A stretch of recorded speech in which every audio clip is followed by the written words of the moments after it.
එකම තැටිය කරකවන්නේ නැතුව වෙනසක් කරමුද? හෙඩ් කෝච් වෙනසක් කරපු කෙනෙක්, දැන් බැටිං කෝච් කෙනෙක් ඉන්නවා, පවර් හිටින්. ඔව් අපි දන්නවා. ඉතින් ඔන්න ඊයේ දවසේදී නිවුස් එකක් ආවා.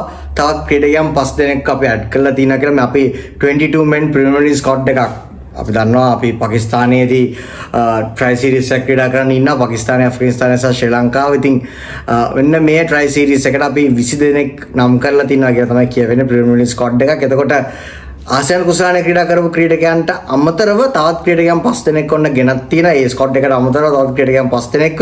ඒ තමයි බානුග රාජපක්ෂ, නැවත පාරක් ධනංජය ඩිසිල්වා වන්න කණ්ඩායමට එනවා. 22 ස්ක්වොඩ් එකට එනවා. එතකොට විශේෂයෙන් හැලමගේ ඉන්නවා. ඒ වගේම අපි ගොඩක් කතා කරා එෂාන් මාලිංග ගැන. එෂාන් මාලිංග ගැන. ඒ වගේම තමයි තුෂාන් හේමන්ත වෙන්න මේ ක්‍රීඩකයන් 5 දෙනාව ඇඩ් කරලා තියෙනවා. ඉතින් මේ 22 තමයි තෝරගන්නේ කවුද පාකිස්තානයට යන්නේ. ඒ වගේම තමයි ලෝකසානේ ක්‍රීඩා කරනවා නම් ගොඩක් දුරට මේ 22කින් තමයි ඕක කැරකෙවෙන්නේ. ඉතින් මේ මොන දේ වුණත් පොඩි දෙයක් මේක මම හිතන්නේ මේක මගේ මතය, මට හිතන දේ. අපි ගොඩක් වෙලාවට මම හැමදාම මේක කියන අපි ගොඩක් වෙලාවට කරන්නේ එකම තැටිය කරකවන එක. පොඩ්ඩක් බලන්න අපි අවිෂ්කට ගොඩාක් chances දුන්නා. ඕපන් කරෙව්වා, නම්බර් 3 ගැසුවා, 4 ගැසුවා. තොර 3 එයා ෆේල් වෙද්දී අපි මොකද්ද කරේ? ධනංජය ඩිසිල්වා වගේ කට්ටිය කියලා. ධනංජය ෆේල් වෙද්දී ඔන්න ආයි අවිෂ්කව කියන. ඊට පස්සේ අවිෂ්කගෙන් චන්දිමාල්ට යනවා. චන්දිමාල්ගෙන් ආයි අවිෂ්කට යනවා. දැන් ආයි අවිෂ්ක ෆේල් වෙලා තිනවා. අපි අලුත් කොල්ලෙක් ගෙනාවා කමිල් මිෂාර. එතකොට කමිල්ලුත් එහෙම ෆේල් වෙලා chances දෙක තුනයි හම්බුනේ. සිම්බාබ්වේ මම ඒ කතන්දරේ මම වෙනම කිව්වා. එයාව සිම්බාබ්වේ තරඟාවලියට ගේනවා. සිම්බාබ්වේ තරඟාවලිය වලින් තරගේ ෆේල් වෙනවා. දෙවෙනි තරගේ තරගේ වීරාවටපත් වෙනවා. අන්න ඒකත් එක්කම යාට ලොකු රෙස්පොන්සිබිලිටි එකක් දෙනවා. ආසියානු කුසලානේ වගේ ලොකු ටූර්නමන්ට් එකක යාට කියනවා ගිහිල්ලා නම්බර් 3 ගහන්න කියලා. එතන පළවෙනි තරගේ වීරයා. ඊට පස්සේ ආ ෆේල් වෙන ගන්නවා. ඊට පස්සේ ආව ඩ්‍රොප් වෙනවා. ඉතින් එහෙම ඩ්‍රොප් වෙලා මේගොල්ලෝ දැන් මොකද්ද මේ කරන්නේ? ආයි පාරක් ඔන්න ධනංජයලා වගේ කට්ටිය වැතුරට ගෙනහල්ලා තියෙනවා. හරි. මම මේක දකින විදිය පොඩ්ඩක් වෙනස්. මම මේක මන් දන්නේ නැහැ මේක තේරෙයිද නැද්ද කියන එක. හැබැයි පොඩ්ඩක් හිතන්න අපේ හෙඩ් කෝච් කවුද? අපේ හෙඩ් කෝච් ඇල සනත් ජයසූරිය. ඒතොර සනත් ජයසූරිය කියන පුද්ගලයා මේ ODI ක්‍රිකට් රටාවට වෙනසක් කරපු කෙනෙක්. ඔයාලට මතක ඇති 1995 96 ඒ කාලේදී මම ඕපන් කරන්න ඇවිල්ලා මේ අංක 7 8 ගහගෙන හිටපු සනත්ව ඕපන් කරන්න එවනවා. ඒ කියන්නේ රිස්ක් එකක් අරගෙන යාට කියනවා ඔයා ගිහිල්ලා ඔයාගේ ගේම ගහන්න, නැචරල් ගේම ගහන්න. බය වෙන්න දෙයක් නැහැ. ෆුල් ෆ්‍රීඩම් එක දෙනවා. ඔයා පන්දු 10කින් ලකුණු 20ක් 30ක් ගහන්න. ඒක කිසි ප්‍රශ්නයක් නැහැ. ඔයා පන්දු දෙකක් ගහලා ලකුණු 4ක් ගහලා අවුට් මාත් දෙකක් ප්‍රශ්නයක් නැහැ. යාට ඒ ෆුල් ෆ්‍රීඩම් එක දීලා තමයි යා උඩට යවන්නේ. ගිහිල්ලා ඇටැක් කරන්න කියලා. ඉතින් මොකද්ද වෙන්නේ අන්තිමට? මාස්ටර් බ්ලාස්ටර් බාටපත් වෙනවා. රෙවොලූෂන් එකක් කරනවා, වෙනසක් කරනවා. කළුත් එක්ක එකතු වෙලා පළවෙනි පන්දු වාර 15 තුල කවුද මේ ඇටැකින් ක්‍රිකට් එක ගේන්නේ? ඒ තමයි සනත් ජයසූරිය. එතකොට ඒ කාලෙදී පවර් ප්ලේද, බැටින් පවර් ප්ලේද, නෝ බෝල් වලට ෆ්‍රී හිට්ද, අරවද මේවද කිසිම දෙයක් නැහැ. මේ ඉම්ප්‍රොවයිස් ෂොට්ස්ද, පර්සනලයිස් බැට්ස්ද, මහත බැට් අරවද මේවද මේ කිසිම දෙයක් නැහැ. නෝමල් බැට් ඇන්ඩ් බෝල් ගේම තමයි යන්නේ. එතකොට ඒ කාලේ සනත් වෙනසක් කරා. ඒ පන්දු වාර 15 තුල ඇටැක් කරන්න ගත්තා. මේ කිසිම දෙයක් නැතුව පොඩ්ඩක් හිතන්න. අරම්මනම් ඒ no ball free hit power play ඒවා තිබ්බනම් කොහොමද? හරි කිසිම දෙයක් නැතුව සනත් වෙනසක් කරනවා. ඒ ඇහිලා ඇයි ඒ කට්ටිය රිස්ක් එකක් ගත්තා. කැප්ටන්ලා, කෝචර්ස්ලා, මැනේජ්මන්ට් එක මේ ඔක්කොම එකතු වෙලා මේ ඔක්කොම එකක වෙලා සනත් යවනවා ඕපන් එකට ගිහිල්ලා ගහන්න කියලා. එතකොට 96 ලෝක කුසලානේදී Sanath player of the series and most valuable player බවට පත්වනවා. එතකොට ඒ සනත්ගෙන් බැටකාපු සමහර පන්දු යවන්න රිටයර් වෙනවා. මනෝජ් පවාකරලා වගේ ක්‍රීඩකයන් මතක ඇති. ෆාස්ට් බෝලර් අම්බාහන්ට වදින ඊට පස්සේ ස්පින් දානවා. ෆාස්ට් බෝලර් කෙනෙක් ස්පිනර් කෙනෙක් බවට පත් වෙනවා. ඒත් වදිනවා. ඊට පස්සේ කැරියර් එක යන ක්‍රිකට් එපා වෙනවා. එපා වෙලා රිටයර් වෙනවා. I think සනත් ඒ කරපු දේ මාස්ටර් බ්ලාස්ටර්, මාතර මවුල මේ ඔක්කොම නම් මෙයාට කියන්න පුළුවන්. සනත් අපි ඇටැකින් රේට් ගැන කතා කරනවා නම් සනත් ඇවිල්ලා මම දන්නේ ඒකේ ඉන්න පිනකල් එක. මොකද සනත් තමයි මේ පළවෙනි පන්දු වාර 15 තුල ඇටැකින් ක්‍රිකට් එකක් ගෙනාවේ මේ වර්ල්ඩ් ක්‍රිකට් එකට වෙනසක් කරපු කෙනෙක්. එතකොට එයා තමයි අපේ හෙඩ් කෝච්. එහෙම කෙනෙක් අපේ හෙඩ් කෝච් වෙලා ඉන්නවා කියලා කියන්නේ අපි ඇයි තාමත් මේ කන්වෙන්ෂනල් ට්‍රැඩිෂනල් ක්‍රිකට් ක්‍රීඩා කරන්නේ? ඇයි අපි තාමත් එක්දින තරක වල ලකුණු 220 30 ක්‍රීඩා කරන්නේ? ඇයි අපි තාමත් T20 වල මේ මොඩරේට් ස්කෝර්ස් 160 40 50 ඒ ගාන ගහන්නේ? එහෙම කරලා හරියන්නේ නැහැ. අපි මොඩර්න් ඩේ ක්‍රිකට් එකට ඇඩප්ට් වෙන්න ඕනි. එතකොට ඔන්න ඔය මොඩර්න් ඩේ ක්‍රිකට් එකට ඇඩප්ට් වෙන්න කියලා අපි වෙනසක් කරනවානේ. ඒ තමයි බැටිං කෝච්. ඒ බැටිං කෝච් කවුද? අපි බැටිං කෝච් කෙනෙක්ව ගේනවා ජුලියන් වුඩ්. එයා තමයි දවස් මම දන්නේ 10ක් හරි සතියක් හරි අපිත් එක්ක වැඩ කරනවා. world renowned power hitting coach කෙනෙක්. world renowned power hitting coach Julian Wood අපි ගෙන්නනවා ආසියානු කුසලානට කලින් අපේ power hitting හදන්න. ඇත්තටම ඔව් පොඩි දෙයක් improve වෙලා තිබ්බා. අපි දැක්ක අපි කට්ටිය sixers එහෙම ගහපු හැටි. එතකොට දැන් අවිෂ්ක වයින් කළා අපේ බැටිං කෝච් හිටපු අවිෂ්ක වයින් කළා තමයි දැන් ඔන්න ගේන්නේ මේ ජුලියන් වුඩ්ව. එතකොට මේ power hitting කෝච් කෙනෙක් world renowned පංජාබ් කිංස් එකේ යා තමයි power hitting coach batting consultant. එතකොට මේ වගේ කෙනෙක් අපි ඇතුළට ගේන්නේ ඇයි? මොකක් හරි හේතුවක් තියෙන්න ඕනි. හේතුවක් ඇත්තටම තියෙනවා නැත්නම් අපිට normal කෙනෙකුට අපිට batting coach කරන්න කියන්න තිබ්බා. ඉතින් අපි වෙනසක් කරන්න නෑනේ මේ system එකේ. මේ කියන්නේ power hitting world renowned power hitting specialist කෙනෙක් batting coach කරන ලංකා national team එකේ. ඒතකොට අපිට ඉන්නවා සනත් ජයසූරිය අවුරුදු ගානකට කලින් revolution එකක් වෙනසක් කරපු පුද්ගලෙක් ඉන්නවා. එතකොට මේ combination එකට බැරි නම් අපිව ගොඩ ගන්න. මේ combination එකට බැරි නම් අපි මේ ඉන්න තැනින් පොඩ්ඩක් අපි මේ තාමත් හිර වෙලා ඉන්නේ අර traditional cricket එකත් එක්ක අපි හිර වෙලා ඉන්නේ. ඒතකොට අපි ඒ හිර වෙච්චෙන් ඉස්සරහට යන්න ඕනේ. ගිහිල්ලා අපි මොකද්ද කරන්න ඕනේ? අපි යන්න ඕනේ modern day cricket ක්‍රීඩා කරන්න. ඒතකොට මේ දෙන්නගේ මේ combination එකට සනා වුඩ් combination එකට බැරි නම් අපිව තව next level එකට අරන් යන්න මම දන්නේ කාටද පුළුවන් කියලා. හරි.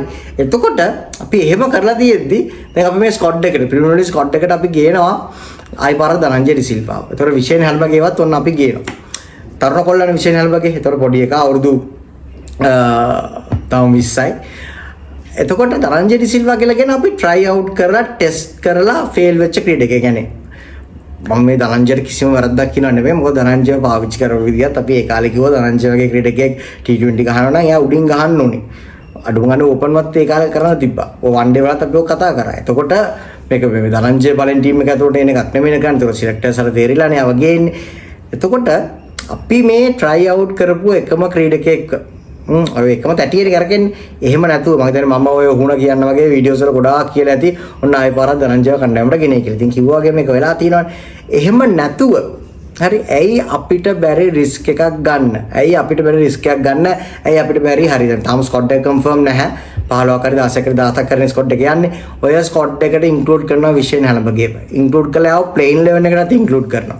ප්ලේන් 11 එකට ඉන්ක්ලූඩ් කළා මම කියන්නේ මම අපි මේ රිස්ක් එකක් ගන්න ඕනේ. අපි හිර වෙලා ඉන්නේ. අපි හිර වෙලා නැතුව අපි රිස්ක් එකක් ගන්න ඕනේ. ඒ කාලේ 95 දී 96 දී ඒ කෝචස්ලා කැප්ටන්ලා ඒ කට්ටිය එකතු වෙලා රිස්ක් එකක් අරගෙන සනත් උඩට ඇරියේ. ඒතර සනත් ඒක ඔලුවට ගන්න ඕනේ.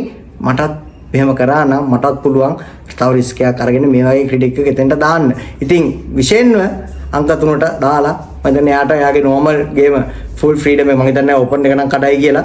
ඉතින් කරන්න තියෙන්නේ විශේෂයෙන් වගේ ක්‍රීඩකෙක් අංක 3ට දාලා ඔයාගේ normal game ගහන්න කියලා. එයා උඩින් යවන එක ඉතින් මම මේක කියන්නේ ඇයි විශේෂයෙන් හැලඹගේ ඇවිල්ලා මේ T20 වල මම හිතන්නේ ඉතාමත් වර perform කරලා තිනවා. අපේ කාටවත් නැති දේවල් ඒ කොල්ල ළඟ තියෙනවා. ඉතින් average එක strike rate එක තමයි ගොඩක්ම වැදගත් වෙන්නේ. එතකොට strike rate එක යාගේ 163.33යි. average එක 26.95යි. මේ domestic T20 ක්‍රීඩා කරලා එයාගේ strike rate එක 163. එතකොට අපේ කාගේවත් national team ක්‍රීඩා කරන කාගේවත් මේ double එක නැහැ. average එක 25ට plus සහ strike rate එක 140ට plus වත් නැහැ. 130 ගණන් දා වැඩිම තියෙන්නේ. average එකත් ඒ ගානට නැහැ කියනවා. මම කියන්නේ මේ double එක එකට එන්න ඕනේ. average එක 25ට plus ඒ වගේම strike rate එක 140ට plus ඒක නෑ.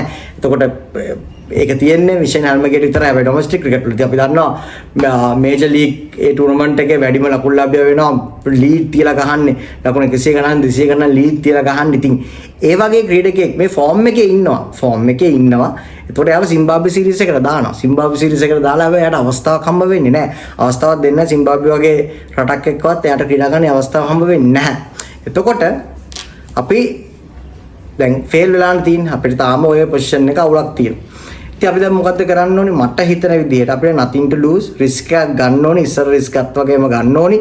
එතකොට අපේ head coach ඒ වගේ කෙනෙක් ඉන්නවා. අපි මේ batting coach කෙනෙක්ව ගෙනලා තියෙනවා ජුලියන් වුඩ් කියලා specialist power hitting coach කෙනෙක් අපේ batting coach බවට පත් කරලා තියෙනවා. එතකොට ඒකට හේතුවක් තියෙන්න ඕනේ. ඉතින් ඒක සාධාරණීකරණය කරන්න ඕන නම් ධනංජය ඩිසිල්වා වගේ කෙනෙක්ව ස්කොඩ් එකට දාන්න නැතුව තාම ස්කොඩ් එක කන්ෆර්ම් නැහැ 22 විතරයි මම මේ කියන්නේ එහෙම දැම්මොත් ඒක මම හිතන්නේ ඒක අර ජුලියන් වුඩ් ගෙනාපු කෙනුත් ඇත්තටම විහිළුවක් වෙනවා මොකද අපි හදන්නේ අපේ පවර් හිටින් ඉම්ප්‍රූව් කරන්න නම් එහෙනම් අපි කරන්න ඕනි මේ පොඩි කොල්ලා විෂන් හැල්මකේව දාන එක ෆේල් වෙන්න පුළුවන් දැන් අපි ඕන තරම් කතා කරන්න පුළුවන් අපිට ඕනේ ප්ලේයර්ස්ලා දාන්න කියලා ඔන්න හැබැයි ඊට පස්සේ ෆේල් වුණාට පස්සේ ඒව නෙමෙයි මේ ක්‍රීඩ එක ෆේල් වුණොත් මේ ක්‍රීඩ එකට අවස්ථාව ලබා දෙන්න ඕනේ දැන් මෙතන මේ කබින් විශාල තරඟ 3-4 ෆේල් වුණා කියලා ඒව ඩ්‍රොප් කරලා එලවට දාලා හරියන්නේ නැහැනේ එහෙම කරනවා නම් මං කියන්නේ එතන ඒගොල්ලන්ට බෙනෙෆිට් එක බලනවා නම් ධනංජය සිල්වාද විෂන් හැල්මකේද ඉස්සරහට යන්න ඕනි කියන එකෙන් මම කියන්නේ විෂන් හැල්මගේ වගේ ක්‍රීඩ එකක් ඉස්සරහට ගෙනියන්න ඕනි ඒ යම් බ්ලඩ් එකක් ෆියර්ලෙස්නස් එක තියෙනවා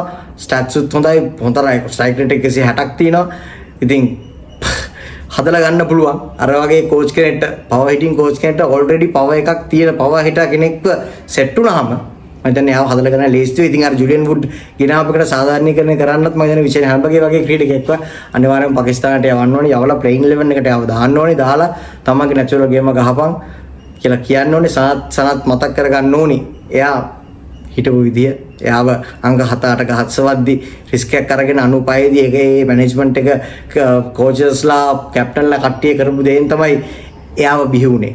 හරි එතකොට ඒ රිස්ක් එක ගත්ත හින්දා තමයි රිස්ක් එක රිච් ඩිවිඩන්ඩ්ස් පේ කරා. ඒ රිස්ක් එකෙන් අපිට අවදානමක් ඒ අවදානම ඔව් ඒක හරි විදියට අපිට වැඩ කරා. ඉතින් මෙතනත් ඇයි අපිට බැරි අවදානමක් ගන්න සරත් බාන්නෝනේ අවුරුදු 30කට කලින් සිද්ධ වෙච්ච දේවල් දැන් උනත් සිද්ධ වෙන්න පුළුවන් අපිට විෂන් හැල්මගේව තවත් සනත් කෙනෙක් ඔය කෙනෙක් කරන්න පුළුවන් හැබැයි ඒ ප්ලේයර්ස් ආ මැනේජ් වෙන ප්ලේයර් මැනේජ්මන්ට් එක හරියට තියෙන්න ඕනේ අර හැමදාමත් එකම තැටිය කරකව ඉන්නේ නැතුව වෙනසක් කරලා බලන්න ඕනේ ඉතින් බලන් ඉමු අපි හිතමු මේ විදියට වුණොත් හොඳයි කියලා හැබැයි ඉතින් බනින්න නම් යන්න එපා අපි මේ මට බනින්න එපා උඹලා මේ අර ප්ලේයර් ඕනේ මේ ප්ලේයර් ඕනේ කියලා කියනවා කියලා ඉතින් මම මේ කිව්වේ දකින්න දේ මොකද අපිට nothing to lose අපි ඒ කාලේ රිස්ක් එකක් ගත්තා අවුරුදු 30කට කලින් අපි දැන් බැටිං කෝච් කෙනෙක් ගෙනත් තියෙන පවර් හිටින් ස්පෙෂලිස්ට් කෙනෙක්ව. ඒතකොට එයාව ගෙනත් හේතුවක් තියෙන්න ඕනේ. ඒකයි මම කියන්නේ අපේ ඉන්න පවර් හිටර් කෙනෙක් හැල්මගේ කියලා. මේ හැල්මගේට අවස්ථාව ලබා දුන්නොත් මම හිතන්නේ ඇත්තටම අපිට වෙනසක් බලා ගන්න පුළුවන්. ඉතින් බලන් ඉමු ඉස්සරහට මොකද වෙන්නේ කියලා.